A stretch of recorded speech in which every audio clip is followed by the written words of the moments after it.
Hello friends, my name is Brad Beard, owner and winemaker for Mercury Wine, located in downtown Geyserville, California. And welcome to Pairings with Brad, where I cook up some great dishes, homemade favorites, all sorts of new stuff, pair it up with my wine, and try to have a little fun. And today we're meeting with a couple of recipes for you today. Today we're going to be making my roasted tomato and tomatillo salsa with some New Mexican hatch chilies. Absolutely fantastic. All these wonderful things came out of the garden today. The garden is just killing it right now. I love early summer. It's not a very complicated recipe. All we really need to do is get things roasted up, blend it, and we've got a fantastic salsa. And we are also going to be making a Carnitas enchilada. And we're going to be using my chili verde sauce that I typically do for my roasted pork chili verde. We're going to be throwing that over the top of my enchiladas. But with the Carnitas, you're going to get that wonderful crispy outside texture, and then it's going to be really moist and tender inside. Then we're going to pack it with cheese and all sorts of fun things and all of that. Today I'm going to be drinking my Sauvignon Blanc while I'm cooking, so that should make for a great day right there. But let's get started. So what we did, it's hard to tell how many pounds of tomatoes is going to fit on a sheet pan for you and what you're going to do. So let's do just a sheet pan of tomatoes. This was like 5 or 6 tomatoes. A couple of them were big beefsteaks. A couple of them were some heirlooms. 5, 6, 7 cloves of garlic. We've got, I'm going to go ahead and roast my limes today. Let's go ahead and get a little extra flavor in here. A couple of jalapenos, 5 serranos, a couple of white onions, a couple of yellow onions. This was 5 tomatillos, and then we've got some poblanos out of there as well. And I think this is going to be the secret ingredient where you've got the dried New Mexican chilies. Those are steeping right now. You need to steep those for about 30 minutes or so until they're soft. And actually, sometimes you can get them from the store and they're already hard, dry, and crunchy. These just need to be slightly dried, so you don't want to get the ones that are completely dried out. One more really important thing. Oil your pan so things don't stick and burn. And we're going to put these into an oven about 400 degrees, and we're going to want to really get a good roast on them. So it could be 15 minutes, it could be 20 minutes depending on your oven.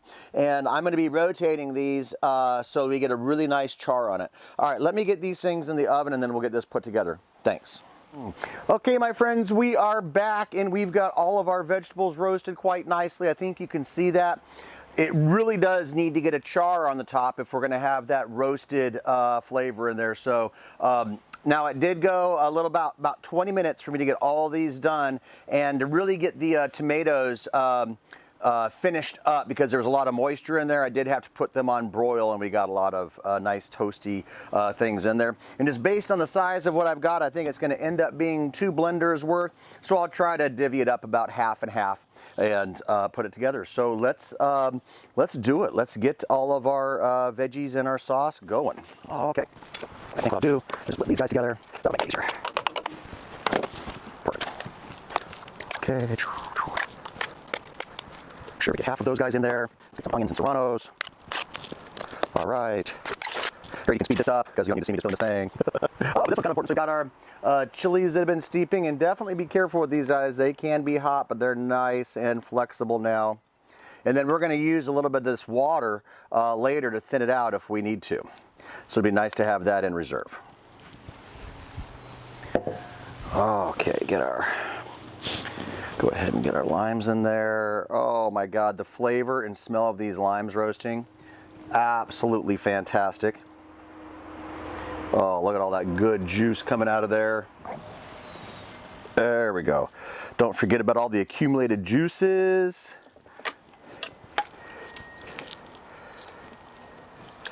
There we go. Oh, smell-o-vision, where are you? So delicious. Oh, there's some of my beautiful garlic cloves. All right, that's looking like about half. We're close enough. We're getting pretty full there. All right. Next, a little bit of cilantro. So I was thinking about maybe a half a bunch. So we'll start with a quarter. Get that right in there. Secret ingredient time. Bacon. I've got some extra crispy bacon, absolutely delicious. We're just adding roasted, toasty flavors to this salsa into the background. So I'll put half of those guys in. Oh my gosh, a little bacon grease. This salsa is going to be served over warm items, so you can actually have a little bit of this in there. But you're using so little, a couple of tablespoons, even if it was cold, you wouldn't notice it. And then one last thing, we're layering roasted flavors. So you got the chipotles, those beautiful roasted jalapenos and that nice sauce. This is one of those things where you want to be generous with it, but not too generous, especially to start out with. We're going to be tasting this along the way. So that one's already pureed for me. You can buy them in different styles. Okay, well, be careful with this. Always make sure you hold the top of the lid so it doesn't blow off. We'll pulse this just for a little bit to get it going. Oh, one more ingredient. The stuff that I want to get chopped up real good. We'll add the salt and pepper here in just a minute. But we're going to do it probably, for this batch, that's probably a teaspoon of dried oregano. Okay, we'll pulse that up. We'll get it going. We're just going to let it rip now. We're going to want this to be a...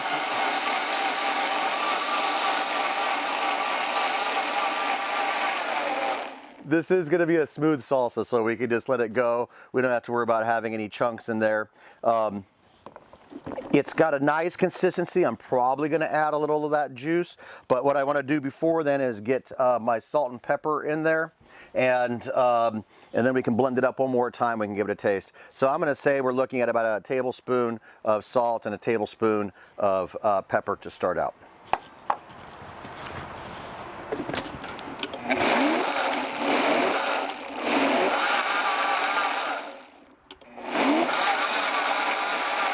Kind of tell it's a little thick for me, but also if you like a little bit thicker salsa, that's fine too. No harm, no foul there. Let's see.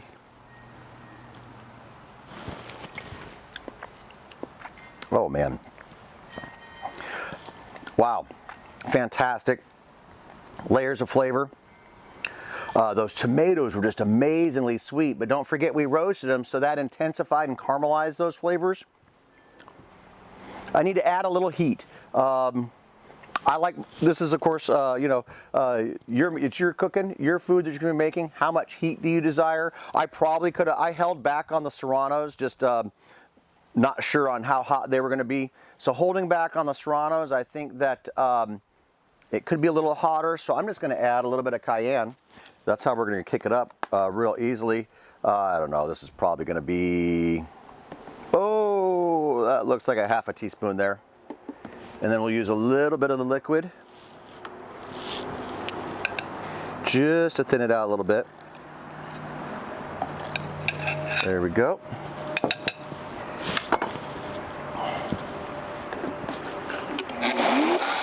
That's it. That's exactly what I'm looking for. Okay, so I'm going to do the exact same thing. Put all these things together, blend them up, then I'll get them in here and whisk them, and our salsa will be done. I'll be right back. Okay friends, we're back. I just finished that salsa. I got everything prepped and ready to go to start creating my carnitas. It's a little bit different take on carnitas, but it's going to be tons and tons of fun. This recipe is a big one, starting with 5 to 5.5 pounds of your pork butt, pork shoulder, Boston butt, whatever you want to call it.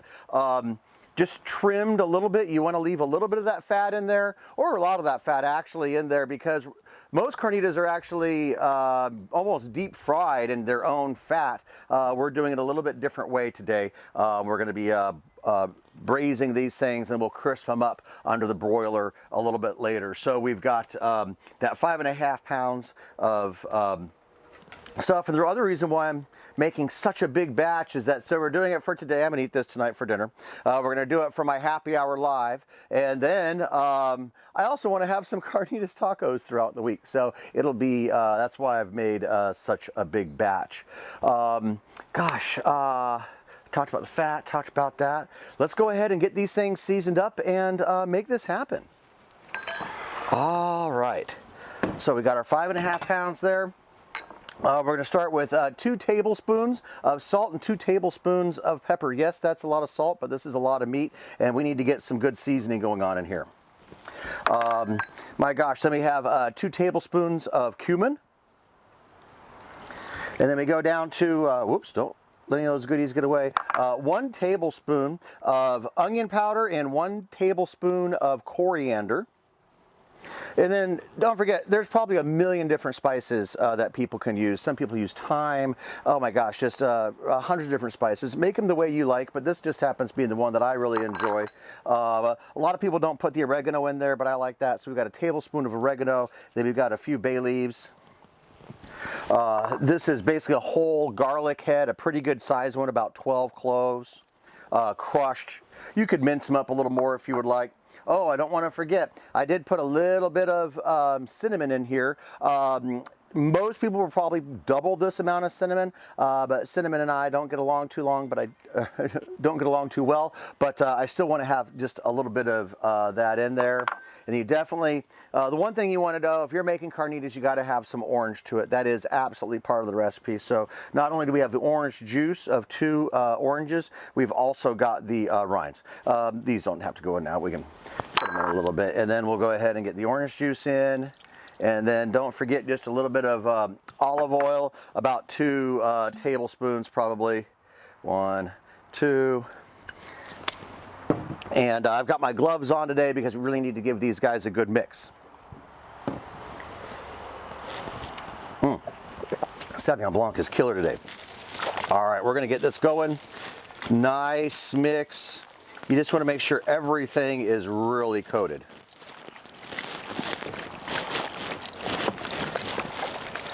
All right, that is looking great.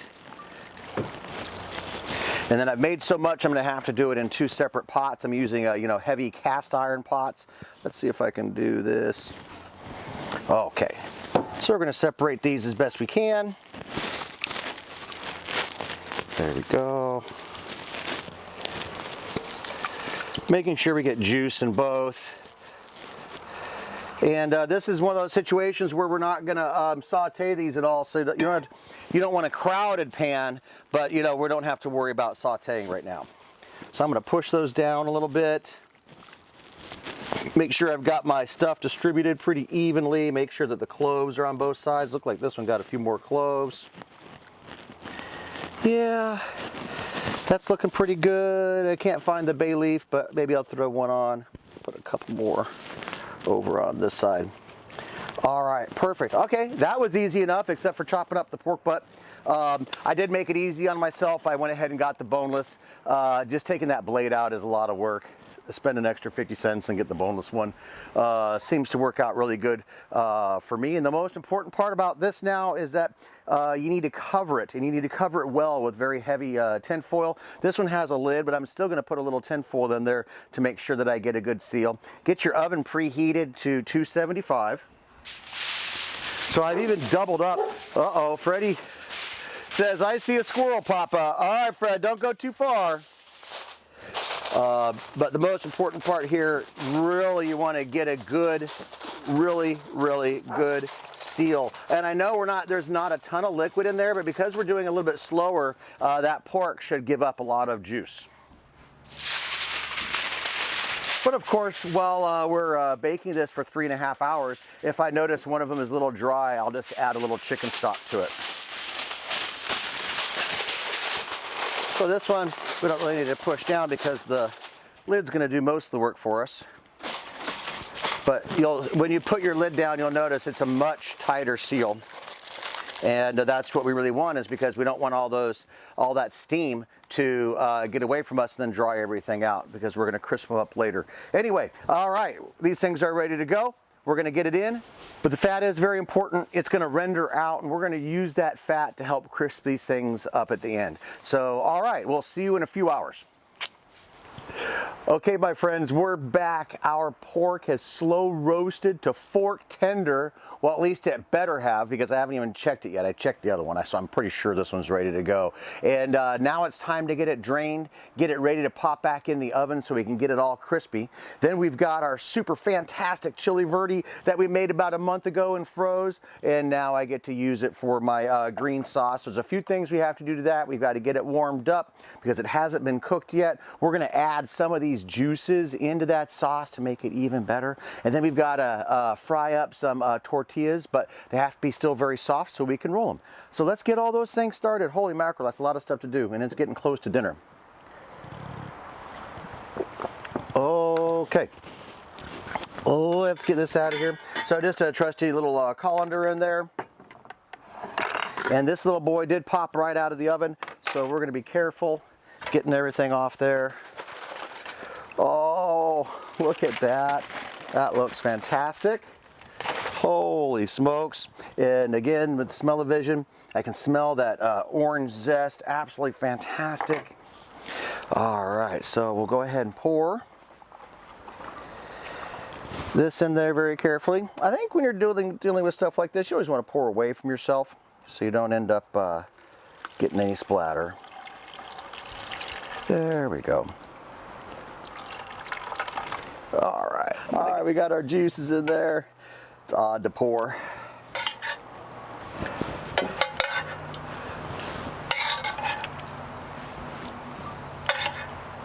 Oh, everything is perfectly tender. Looking so good. Get all those last little bits out of there. We're going to be pulling the bay leaves.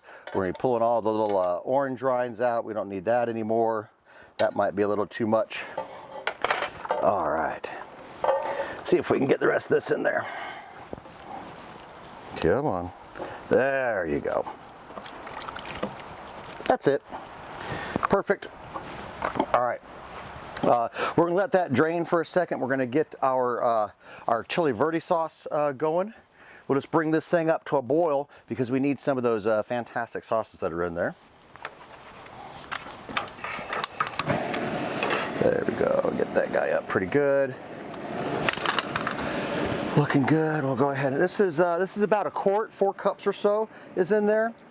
It's probably a little more than what I need for tonight, but it'll save for this Friday.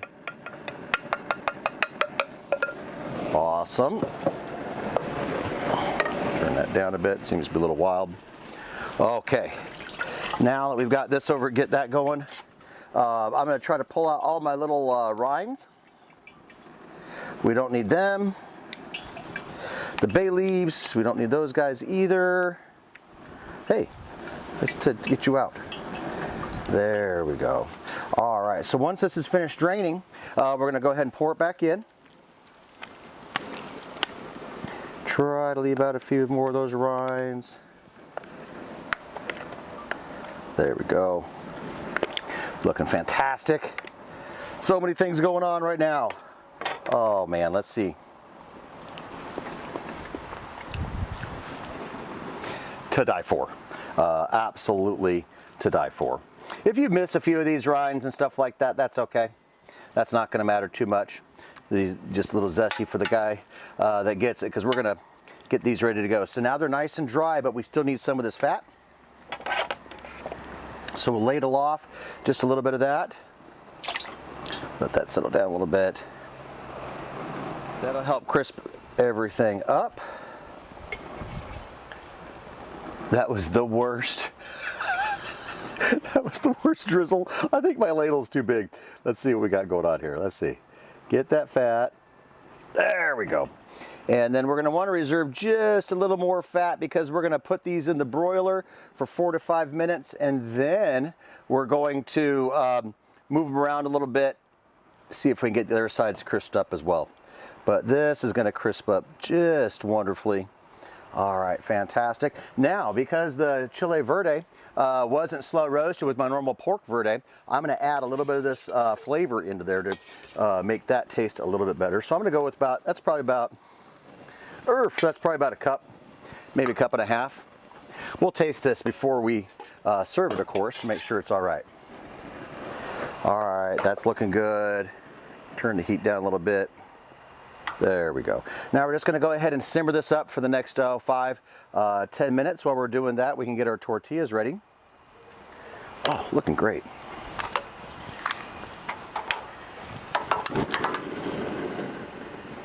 All right, that's looking good. Excellent. All right, so what I'm going to do now, I'm going to get this in on the broiler while the oil is heating up. Then I'm going to come back and fry up some tortillas. I'll be right back. Just one last little. There we go. There's one little guy there. Okay, we've got the carnitas broiling in there. I just tasted my sauce. It absolutely needed a little bit of salt and pepper, and I put another ladle of the juice in there. So we're going to give it a little bit of salt, a little bit of pepper, and then one more adjustment I'll do if it needs a little chicken stock or something like that. We'll check it out right before we get it on. Give that a little stir. All right, looking good. Going from that beautiful bright green to dark green, so all those wonderful things are cooking. My oil is shimmering, so let's get those going. All right. Like I said, you just want to have these lightly crisped. These cool little, looks like they're handmade, guys. Looking good in there. Oh.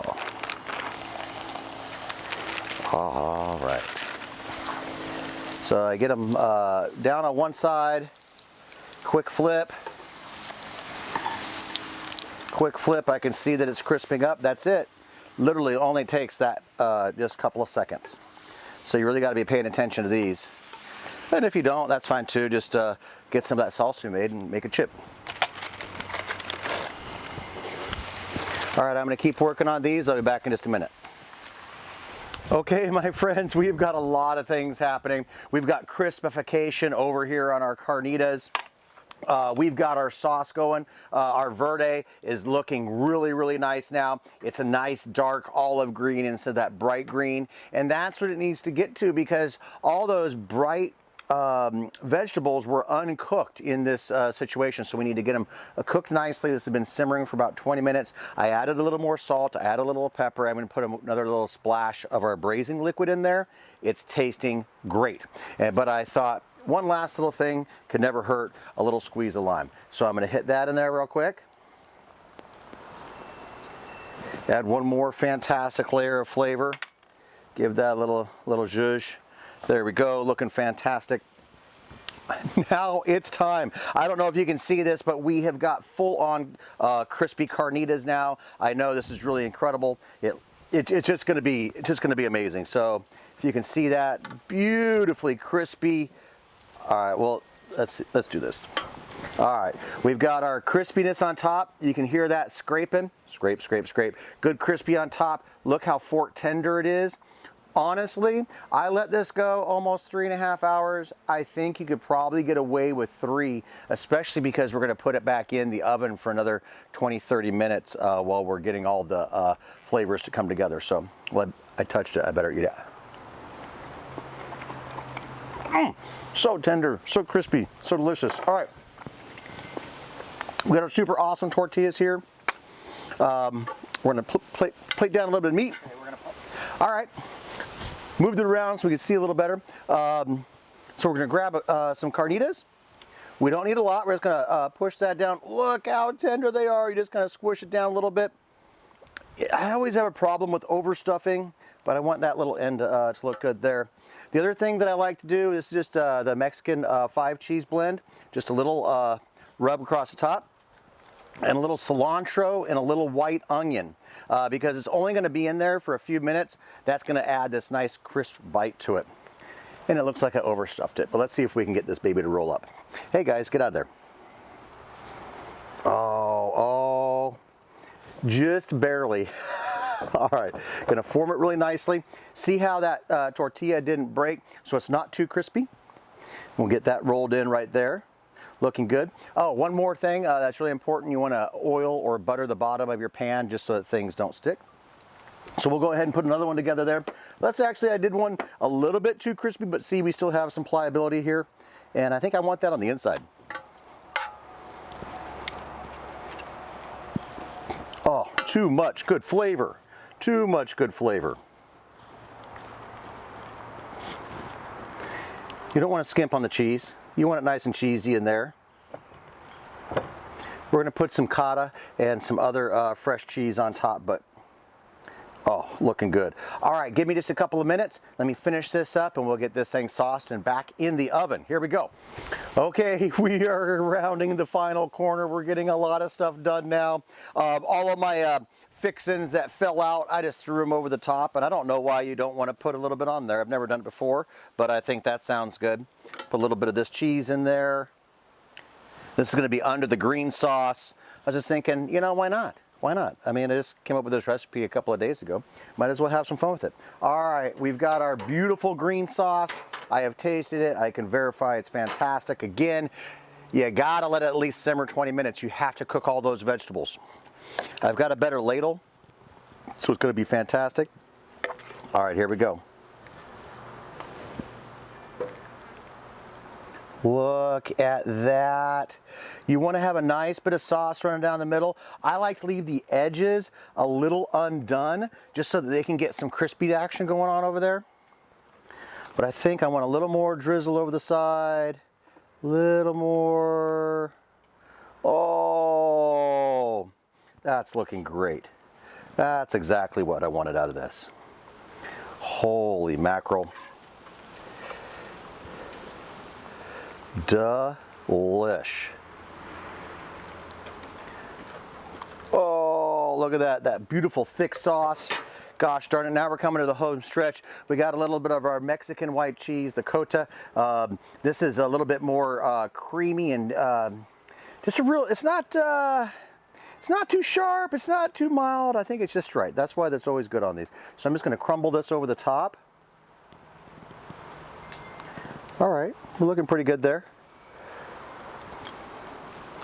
Oh, this is gonna be nice. Holy mackerel. A little extra, a couple little chunks down there because I'll be scooping those out later. All right, here we go. We're going back into the oven. We're gonna go 350 this time. We've had 275, we've had 500, we've had all sorts of stuff. 350. I'm thinking about 35 to 40 minutes. We just need this to start bubbling and that cheese to start oozing. And since we didn't cover up the sides, we'll be able to see that cheese oozing out. Once we know the center is done, we can pull them out and we can plate these up. We can pair them up with that super fantastic salsa that I've been scarfing on all day. I think I've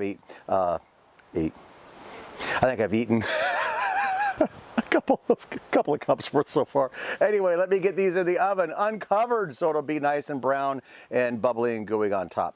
Back in a few. Well, my friends, I think we've done it. It has been one heck of a great day of cooking. As you can see, the sun has come down. The breeze is coming through Geyserville right now. The temperature is absolutely fantastic for this beautiful summer afternoon. My Sauvignon Blanc, super crisp, beautifully acidic, absolutely fantastic on a day like today. Oh, so good. But you know what's better? After a long day of cooking, this food is so dang good. I couldn't wait. I had to try it out to make sure it was absolutely fantastic off camera. It is delicious. Just look at this. We've got beautiful crispy cheese up on top. We've got that super fantastic green. We've got the absolutely delicious salsa. This salsa is going to be one of my go-to salsas. I haven't made this in a long time, and I added a bunch of different stuff to it. It is great. This is absolutely what I would love. I would pair this up with a little bit of rice and beans, maybe some mixed vegetables. Get out of here.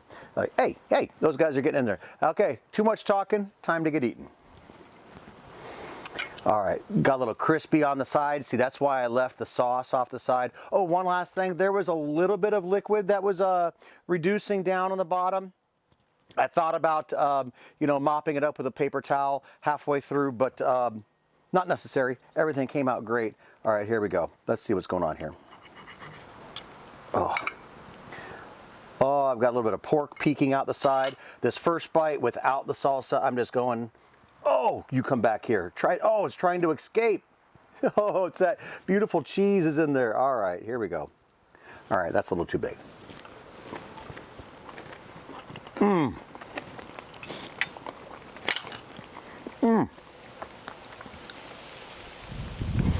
the wonderful green, the intensity of the green sauce, the creaminess of the cheese. Actually, I forgot one thing. Danny, would you please go get me a little crema? A little crema drizzle would be fantastic. And while Danny's getting that, the other thing that really stands out is an incredibly high quality tortilla. Did you see as I was rolling it, it wasn't breaking, it wasn't falling apart. If you have a good high quality tortilla while you're getting these things rolled up. Thanks, Dan. Yep. All right, it was missing a little crema. I could tell right away. All right, just a little, this stuff is beautiful. Just a couple little dots. I'm gonna put a dot there, dot there. Oh yeah. Oh, off to the side. Sometimes that happens. All right, but I need to taste a little bit of this with salsa. I'm gonna put a little salsa up on top. Okay, now this is gonna be the bite. I got center cut. All right, maybe not too much this time.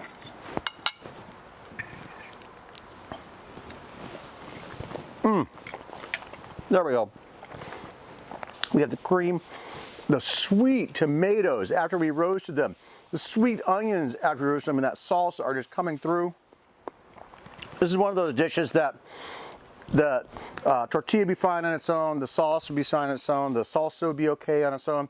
You bring all these flavors together, it is just unbelievable. And I'm not kidding how good it pairs up with the Sauvignon Blanc. Freddie, you gonna give me 2 paws up over here, buddy? All right, we'll get you a little snack too. All right, thank you guys for hanging in there with me. I'm sure this is gonna be an extra long video, just like I always do.